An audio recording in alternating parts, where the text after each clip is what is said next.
today I'm going to talk about pre-war Nazi propaganda movies in the Third Reich.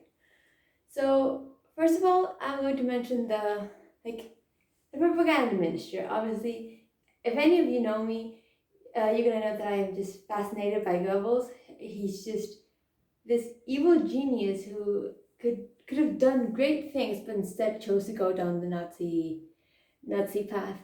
And he just was a master manipulator and, a sycophant, if there ever was one. And he just ended up dominating the propaganda ministry. He was the propaganda minister. It was brainwashing of an entire population, which was kind of impressive. Horrifying, but impressive. And the way he did this was through many different methods, but one of the most innovative ones were film. Goebbels understood the power of film in influencing the mind and the thoughts. He knew that if there was a subliminal message in a movie, subconsciously you would start thinking about it, and it would just become engraved in your memory, in your brain, something. So he thought, okay, so how do I want to put Nazi ideals across to the population? Through movies. And he used these all throughout the Nazi regime, both before the war and during the war. He actually was, not him personally, but the ministry owned this film studio called UFA. And through that studio, he made all these films that I'm going to talk about, went through that studio. It was very carefully controlled. There was a lot of censorship, and if a movie wanted to be published, they needed to gain the approval of Goebbels, and maybe if they got the approval of Goebbels, it was good. If they got the approval of Hitler, it was amazing. But sometimes it didn't reach Hitler, it's just Goebbels, and Goebbels, who was Hitler's puppet. Goebbels believed everything Hitler did, so if Goebbels gave a thumbs up, it was good to go. Some of these movies were actually really approved by Hitler. Others did air outside of Germany, because again, the propaganda message is it's subliminal. It's kind of smart because it's not that obvious. So that's good for the Nazis, because you didn't openly realize you were watching a propaganda movie until you actively thought about if it was propaganda. And some of these movies were actually banned in other countries, especially after the Nazi regime fell. So here I have a bunch of movies, and I'm not going to talk about the plots, because that would take ages, but it's just a bunch of movies. I think it's around 15, and I'm just going to talk about the themes and how these changed throughout the years. Now, the more radical ones do come along during the war, and I'm not going to talk about them now, but I will make a part 2 at some point. These are just pre-war movies. So yeah, first of all, we have this one. This is called Stormtrooper Brand. It's from 1933, one of the first huge propaganda movies done by UFA, and it was glorifying the SA. It is an SA Stormtrooper. It's a brown shirt. The SA wore brown shirts, and the name itself, it's called the Stormtrooper Band. And it was just glorifying the SA. So you watch this movie and you saw the SA, and you would say, hey, those are the guys that sold that movie. I like them. And then we have this one called Hitler Youth Keks, Our Flag Leads Us Forward, 1933. If you notice right here, there is the logo of UFA. It's not always in all the posters, but they're all from the UFA. And it just shows, apart from the swastika that's in the boy's arm, it just shows how it's Hitler propaganda movie. It is also obviously glorifying the Hitler Youth. The title itself says Hitler Youth Quecks. But it's also anti-communist. There's a communist character that basically the villain or some sort. But it's basically glorifying Hitler Youth. So if you were watching a movie, or someone was watching a movie, the movie, they saw the Hitler Youth, they would approve. So for example, your parent who who is about to have a kid or who has a young child, and you go watch this, and you're like, oh hey, the Hitler Youth, it's good, right? It's anti-communist. I should sign my child up. And it did help, kind of. I mean, not actively, like it didn't. Membership didn't rise immediately after this movie was published in 1933, but it did subconsciously, like put the message across that the Hitler Youth was good. Next is The Victory of the Faith. Now, you may think that this title sounds a lot like The Triumph of the Will. I'm going to talk about that movie in a bit. And it does. It's like the predecessor to The Triumph of the Will. It's from 1933. And it's, again, like famously A Triumph of the Will, a Nazi rally. It's a huge Nuremberg rally, basically portraying how enormous Nazi Party was and how glorious it was. And the thing about this movie is that it shows Hitler and Rome being quite close. Obviously, this movie was released in 1933, before The Night of the Long Knives. Immediately after The Night of the Long Knives, this movie was banned in Nazi Germany because it showed the SA and Rome being all like happy. So, and that's not what Hitler wanted. So this movie, it does portray Nazi glory, but not. But Hitler, I mean, the show how happy and good the SA was, and when The Night of the Long Knives happened in June 1934, that didn't like seem right with Hitler, so he banned this. Again, I think this was UFA, and if it's not, like, there's some that maybe are not UFA. Most of them are. I think all of them are, but if it's not UFA, it still got the approval of Goebbels. It's not like no, these were independent movies, and no, they had to go through Goebbels. So I'm pretty sure all of these are UFA, but if not, they still had to go through him. Then we have Refugees, 1933. Now, this does not condone, like, excuse me for my choice of language, but it does not condone not choice of language. It does not say that refugees are good, if that makes sense.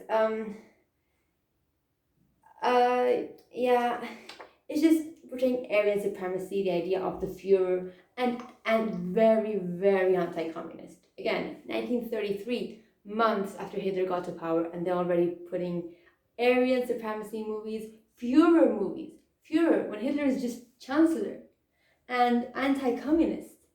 That's not really surprising, because by this point, the KPD had already been banned in March, the 6th of March of 1933. But by this point, the Communist Party had been banned, but there were still communists about. So yeah, it was just Aryan supremacy, Führer, anti-communist, whatever. Subconsciously planting that idea into the German people's minds. Then we have this one. It's called Don't Lose Heart, Suzanne. It's from 1933. It's a normal movie except for it's kind of anti-Semitic, but not really. The only anti-Semitic part is like she's an actress who wants to like make it in the movie industry, and two producers or two directors or something are Jewish, and they treat her really badly. But that's really the only anti-Semitic idea in this movie, but it's still anti-Semitic. I haven't watched the movie, but I'm guessing they're obviously Jewish. So they would obviously be criticizing Jews. So, for example, you were an actress who saw this movie and went to work to a studio, and there were two Jewish Jewish director or producer, you would be like, oh hell no, I'm not working with you. And that's exactly what Goebbels wanted. Then we have this one, The Old and the Young King. Now, first of all, I mean, it does portray the idea of blind devotion, which is what Hitler wants. This is, again, 1935. In 1934, there were a bunch of movies, but let's just skip 34. This is 35.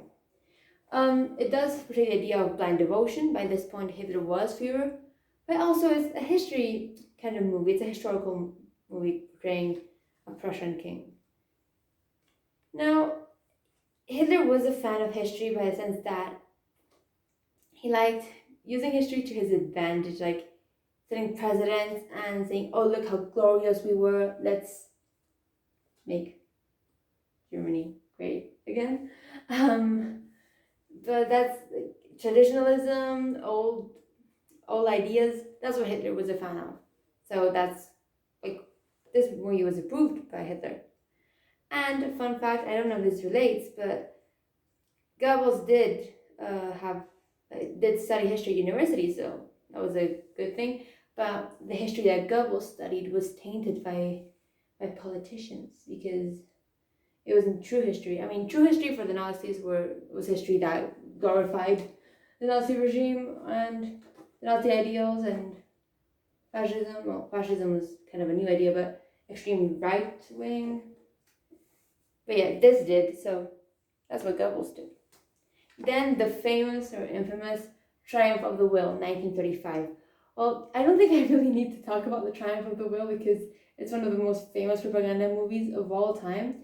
It's this huge Nuremberg rally, 1935, obviously. And it just shows how massive the support for the Nazis were and how organized they were, like the marches, and it shows leading Nazis. It's actually directed by a woman, so I mean, I wouldn't say it's progressive, but it does show how Hitler, as long as you upheld Nazi ideals, you could be a woman, he didn't care. So that is the Triumph of the Will. Like, again, here, I don't point it out in every movie, but it does show the UFA, the symbol.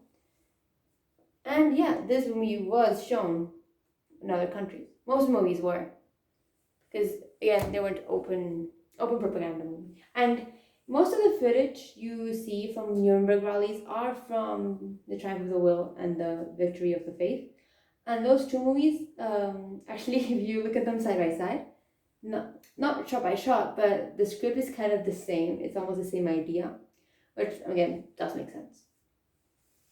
Then the next one is Joan of Arc, 1935. So Joan of Arc, famous historical figure. The way they paint her in this movie is kind of a Führer figure, like a female embodiment, but still Führer figure. And that's what Hitler wanted. Again, like I said right before, it doesn't matter if you're a woman or not. As long as you uphold Nazi ideals, you're good. Still, they did discriminate against women, but there were leading Nazi women, really important ones. And like I said, mention of history, Hitler, Goebbels, they like using history to glorify the Nazis and glorify their ideals. That's exactly what they did. Then we have Frisians in Peril, 1935. Again, I'm not really going to get into it, but it is another propaganda movie against the communists. Communism in Germany was still present. I mean, despite all the persecution of the KPD, the SPD, there was still communism. Pay was still active. So it was, again, if you saw a communist, you could... if you saw a communist, you could help identify them, like to the Gestapo, and yes, send them to concentration camps. So it's just, again, more anti-communist propaganda. That's pretty much it. Then the High Command, 1935. This one is actually, I quite like the idea behind this, because not like as in I love the idea they portray, but I quite like how it's not active propaganda. I don't know if that makes sense, but I'm going to explain myself. So Goebbels actually loved this movie. He was a huge fan of this because it's obviously like a history movie, and it's portraying like an Anglo-Prussian naval agreement. However, the reason why Goebbels loved it is because Anglo-Prussian naval agreement was basically being mirrored in current events. 1935, there were talks of an Anglo-German naval agreement. So kind of an alliance with the British. Kind of, I mean, you would expect it, but you can get why. So it's kind of about current events, but based on historical events. And that's exactly what Goebbels liked. He liked using like precedents. So he saw this Anglo-Prussian agreement and said, "Oh my God, this movie is like portraying this just when we're talking about an Anglo-German agreement. This is gonna boost support for this." And that's why Goebbels, when he was told of this idea, he loved it. So that's that. Then we have here White Slaves, 1937. It was in 1936. There were a few, but it was rebranded as another name after Operation Barbarossa, but it's an anti-Soviet movie. It's basically anti-Soviet. Like I said, by 1937, tensions were kind of high.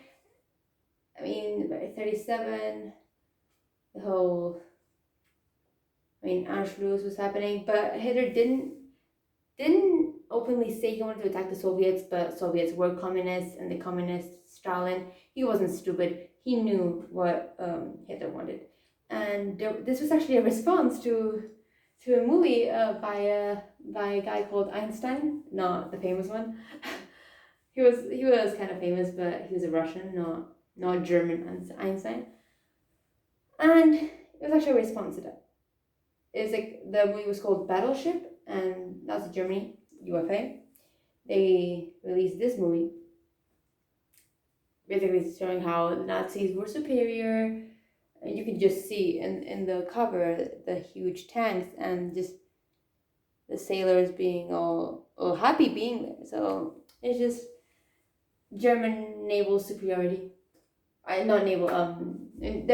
Those are soldiers, but German naval and in general army superiority. Then you have this one, which I couldn't find the title in English, so I'm going to pronounce it now. It's going to be in German. Warning, I'm going to butcher it like I always do, but it's called Urlaub auf Ironwork. That was horrible, I'm sorry. It was published in 1937. I could not for the life of me find a translation. I could have, now I realize I could have translated in Google Translate, but it doesn't matter. It's not the movie we're talking about, it's the themes. So this movie, I did read about what it was about, and it's about duty and how it's about rearmament and duty. So how you had to subconsciously support all that Germany was doing to rearm and serve your duty to the German state and the Nazi ideals. By this point, they were in the middle of the 4-year plan. The whole rearmament Goering was making sure everything was going smoothly, and yeah, it was basically, again, huge UFA logo. It's almost like a stamp of approval, but literally you can publish a movie in Germany without the ministry's approval. So if you saw UFA right in the middle, it shows that it had Goebbels' direct approval. I don't know, but some had the UFA symbol, some didn't. But again, like I said, they all had to go through the ministry. Then, again, one of the most significant movies of Nazi Germany, Olympia, 1937. You may remember that in 1936, the Berlin Olympics were held, which Hitler Goebbels hoped would be a huge propaganda moment for them because it would show Aryan supremacy. However, Jesse Owens, African American, showed them wrong. So, because he won like 3 golden medals.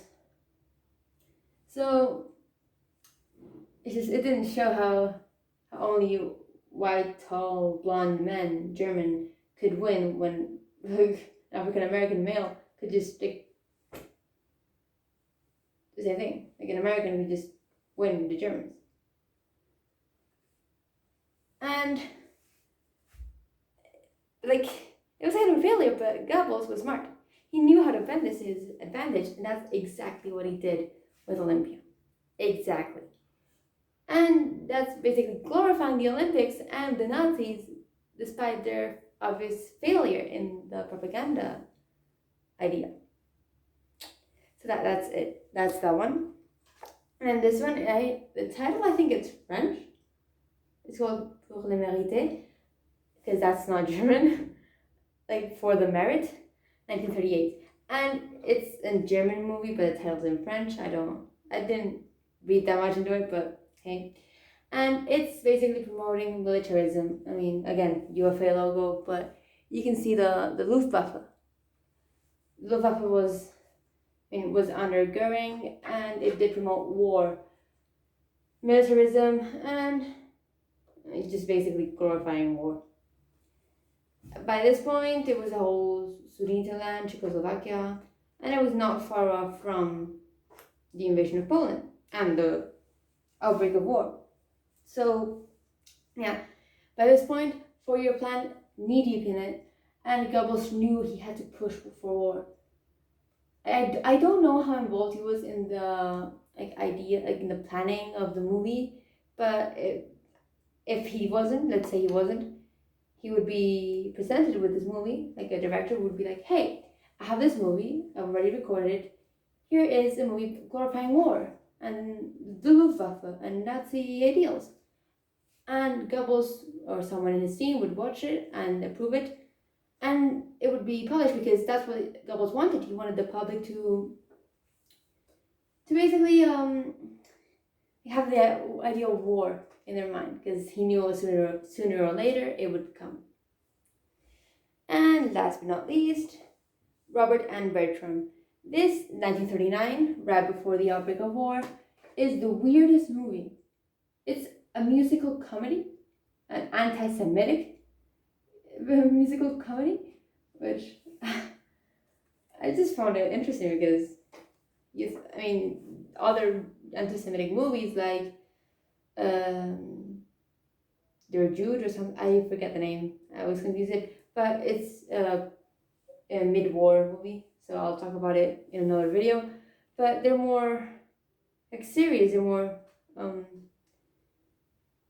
like going down on the Jews. This is a musical comedy, obviously anti-Semitic, and by this point, Goebbels and the Nazis were already actively excluding the Jews. 39. Well, this was before the invasion of Poland, but they were already encouraging them to emigrate, deporting them, and even like having plans to send them to Madagascar.